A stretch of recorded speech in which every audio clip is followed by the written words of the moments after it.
सभी को प्रणाम, मातृभूमि को प्रणाम। मातृभूमि पर अपने प्राणों को न्यौछावर करने वाले वीर महापुरुषों को प्रणाम मेरा। जैसा कि मेरा परिचय भी हुआ है कि मैं पहले से ही गुरुकुल से जुड़ी हुई हूँ, इस गुरुकुल से भी जुड़ी हूँ। इससे पहले भी मेरी शिक्षा गुरुकुल में ही हुई है।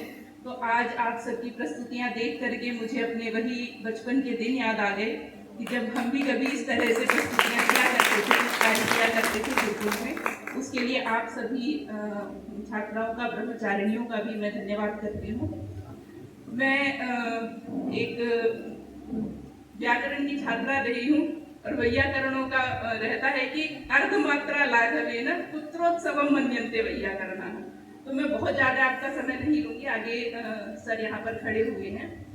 मैं केवल एक छोटी सी बात कहना चाहूँगी कि हमारे शास्त्रों में लिखा है कि यन नवे भाजने लग्नः संस्कारो न अन्यथा भवेत्। जो कभी कुम्हार जो होता है, वो जब नया घड़ा बनाता है, उस घड़े पर वो जो चित्रकारी कर देता है, वो चित्रकारी उस पर हमेशा रहती है। घड़ा टूट जाएगा लेकिन उसकी वो चित्रकारी जो है वो समाप्त नहीं होती है। तो आप लोग यहाँ पर क्या हैं, उस घड़े के समान हैं, और जो आपके आचार्य लोग हैं वो कुम्हार के समान है। वो यहाँ पर आपको, आपके ऊपर कुछ आपको नए नए संस्कार देने के, आपके अंदर नए विचारों को, नई ऊर्जा को भरने का प्रयास करते हैं। उसमें कभी कभी आपको लगेगा कि हमारे लिए कष्टकारी है। लगता है ना, कई बार गुरुकुल के जो नियम होते हैं उनको पालन करने में कई बार हमें लगता है कि वो हमें कष्ट देते हैं। लेकिन उन कष्टों को सहन करके अगर आप उन संस्कारों को अपने अंदर धारण करेंगे तो ये आजन्म आपके जीवन में ऊर्जा का, उत्साह का संचार करते हैं। ठीक है, तो इन सभी चीजों को ध्यान में रखते और आज आपने जो प्रस्तुतियां दी हैं, उन सभी प्रस्तुतियों को अपने जीवन में भी उनका आचरण करना है। अपने जीवन में उन भावनाओं को हमेशा ही धारण किए रखना है अपने मन में कि हमें देश के प्रति भी, हमारा अपने माता पिता के प्रति भी कर्तव्य है, अपनी मातृभूमि के प्रति भी कर्तव्य है, और अपने आचार्यों के प्रति भी हमारा कुछ ना कुछ कर्तव्य है। उन सभी कर्तव्यों को हम हमेशा पालन करेंगे, उनके प्रति श्रद्धा भाव से रहेंगे। इस तरह की भावना अपने मन में रखनी है। लास्ट में हम कभी मैं कुछ पंक्तियां बोलना चाहूंगी जो कभी हम गुरुकुल में बचपन में बोला करते थे। उन पंक्तियों को आप लोग भी अपना संकल्प अगर बनाएंगे तो मुझे और भी प्रसन्नता होगी। खा अन्न और जल तेरा माता, ये अंग सकल है जड़े हुए। खा अन्न और जल तेरा माता, ये अंग सकल है जड़े हुए। तेरी ही वायु से माता, ये श्वास हैं अब तक अड़े हुए। ऋण तेरा मुझ पर है भारी, मैं उसको आज चुका दूंगी। जीवन की बलि चढ़ा दूंगी, माँ तेरी लाज बचा दूंगी। जीवन की बलि चढ़ा दूंगी, माँ तेरी लाज बचा दूंगी। बलिदान हुए जो तुझ पर हैं, बलिदान हुए जो तुझ पर हैं, ती बलि उन्होंने पूरी है। बलिदान हुए जो तुझ पर हैं, ती बलि उन्होंने पूरी है। पर उन मुंडों से ऐ माता, ये माला रही अधूरी है। मैं अपना शीश पिरो करके, मैं अपना शीश पिरो करके वह माला तुझे पहना दूंगी। जीवन की बलि चढ़ा दूंगी, मैं तेरी लाज।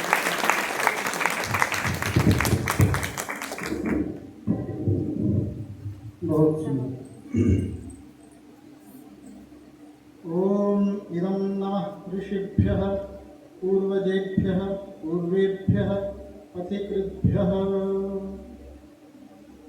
परम पूज्य स्वामी जी महाराज, पूज्य आचार्य श्री की दिव्य उपस्थिति का एहसास करते हुए, उसका अनुभव करते हुए यहाँ उपस्थित गुरुकुल की प्राचार्य बहन, उपाचार्य बहन जी तथा आज इस गुरुकुल में प्रथम बार मेरे सामान्य से अनुग्रह पर पधारे हमारे राजनीति विज्ञान विभाग के विभागाध्यक्ष विद्वान प्रोफेसर नेगी सर, जो केवल गुरुकुल में आज उनका प्रवेश हुआ और वो आकर यहाँ कार्यक्रम में बैठे हैं, किंतु वो इतने आह्लादित हैं जब से मैं उनके साथ बात कर रहा हूँ, वो देखकर गदगद है और इतने विनम्र कि देखिए आज सुबह का जो हमारे विश्वविद्यालय में भी एक बहुत बड़ा कार्यक्रम था, आप उसका संयोजन कर रहे थे, बहुत से कार्यक्रम आपने वहाँ कराए और हमारे यहाँ के कार्यक्रमों को देखकर आपने वो भाव प्रस्तुत किए कि मैंने विश्वविद्यालय में भी ऐसे कार्यक्रम नहीं देखे जो कि कार्यक्रम यहाँ हो रहे हैं। तो ये विनम्रता एक श्रेष्ठ आचार्य के अंदर हो सकती है। हमारे संस्कृत विश्वविद्यालय के, केंद्रीय संस्कृत विश्वविद्यालय के विद्वान आचार्य मेरे समक्ष बैठे हैं।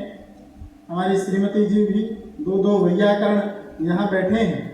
तो मैं आपसे अनुमति लेता हुआ ये जरूर कह सकता हूँ कि मैं संभवतः अतिथि नहीं हूँ, आतिथेय जरूर हो सकता हूँ। तो इस रूप में मैं यहाँ उपस्थित हूँ, आपके ही परिवार के एक अंग के रूप में।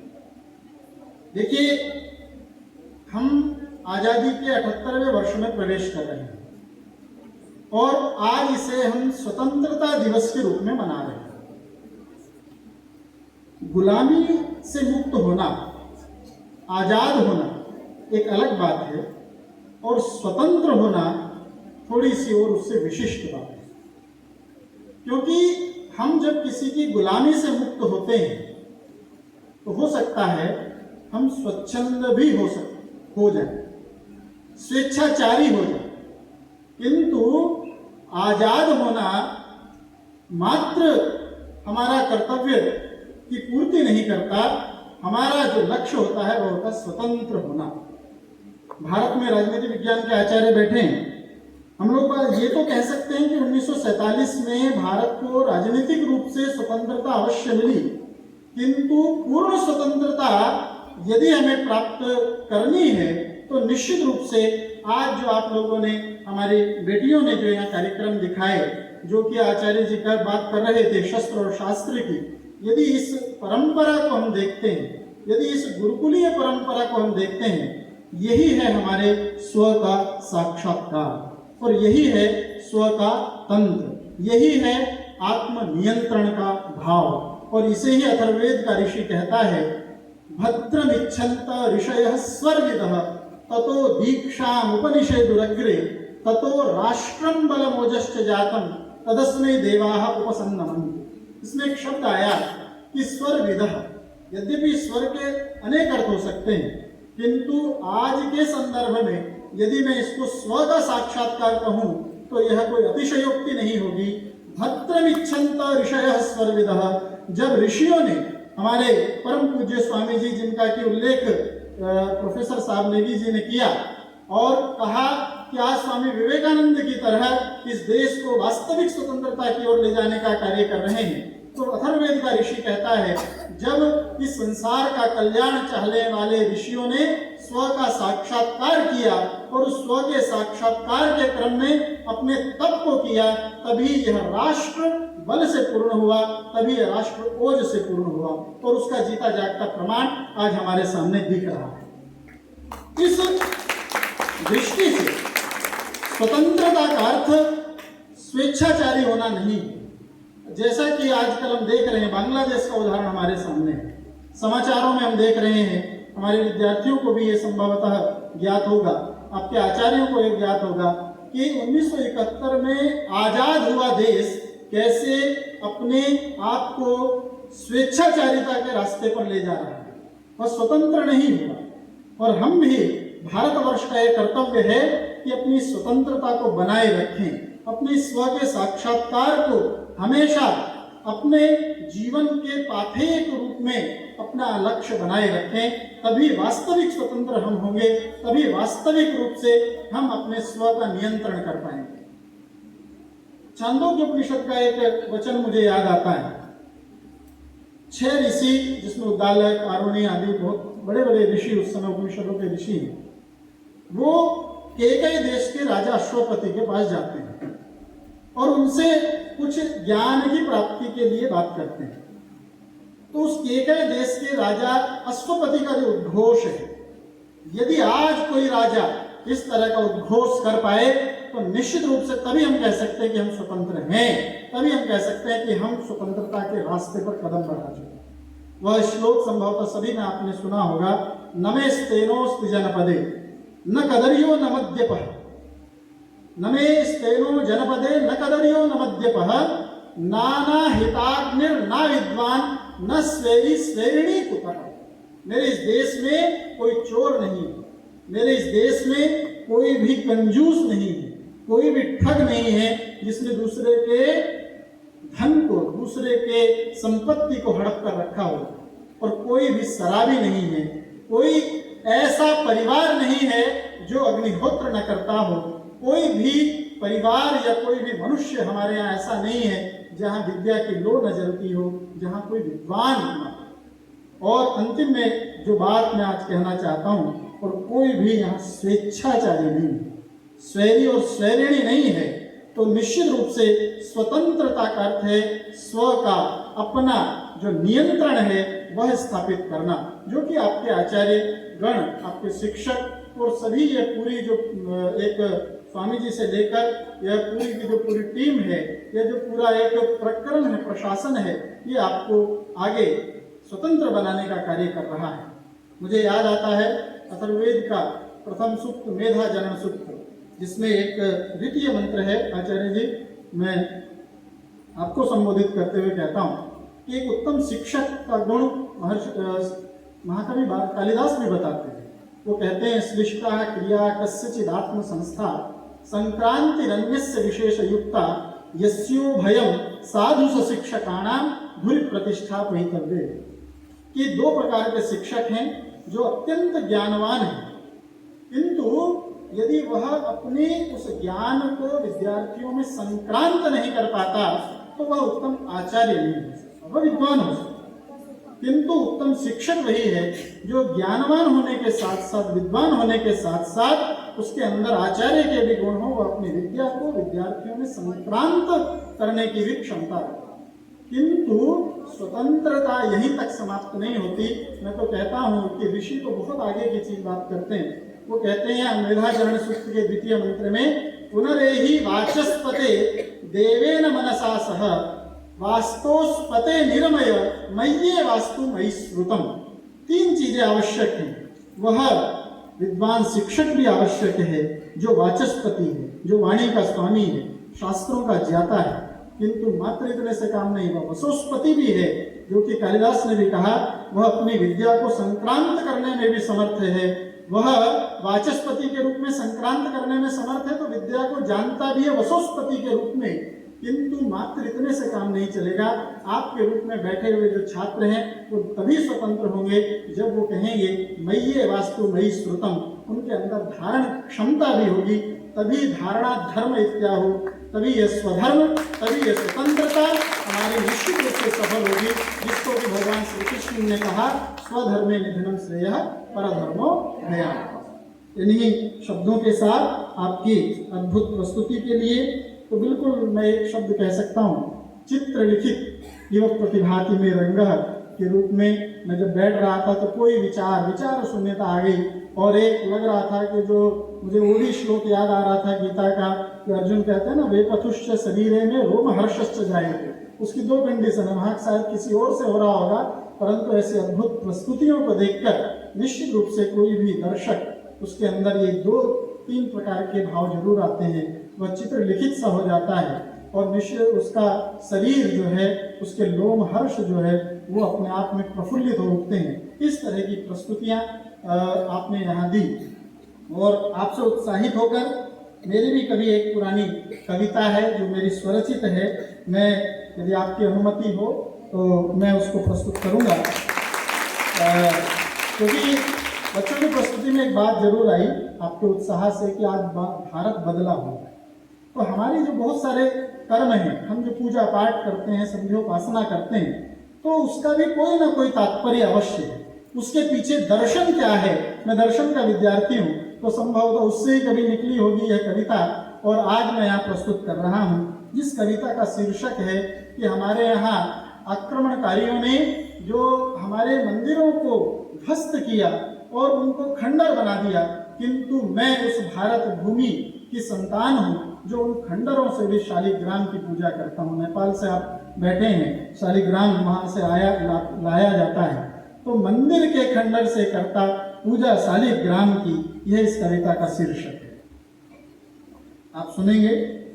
हम हैं सत्य सनातन सत्ता, हम हैं सत्य सनातन सत्ता, यज्ञों के हैं उद्गाता। मेरे शब्द समझ रहे होंगे, उद्गाता आप जानते हैं। हम हैं सत्य सनातन सत्ता, यज्ञों के हैं उद्गाता, श्रुतियों के दृष्टा हम ही हैं, आदि काव्य के निर्माता।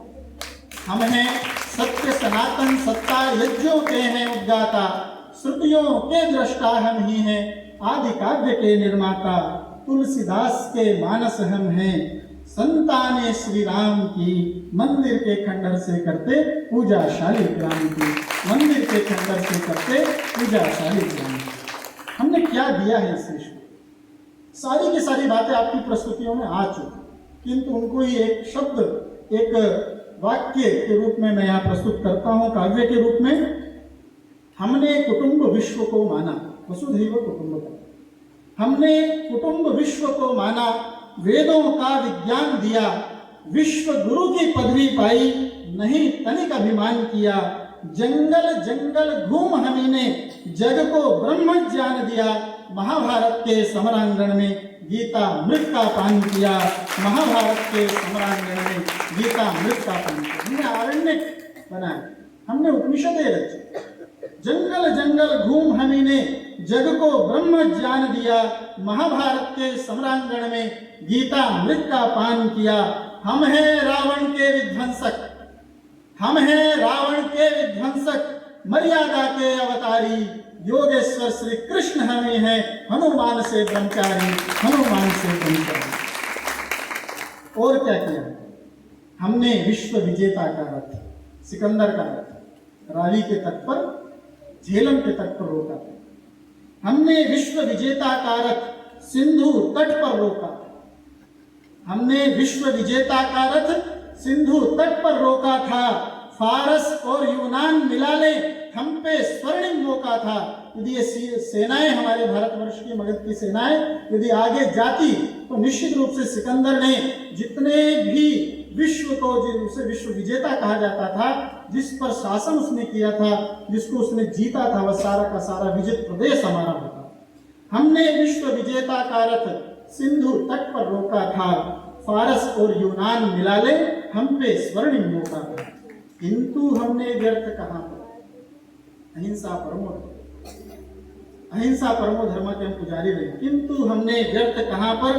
तलवारों से वार किया, केवल अपनी रक्षा हेतु प्रतिकार संहार किया।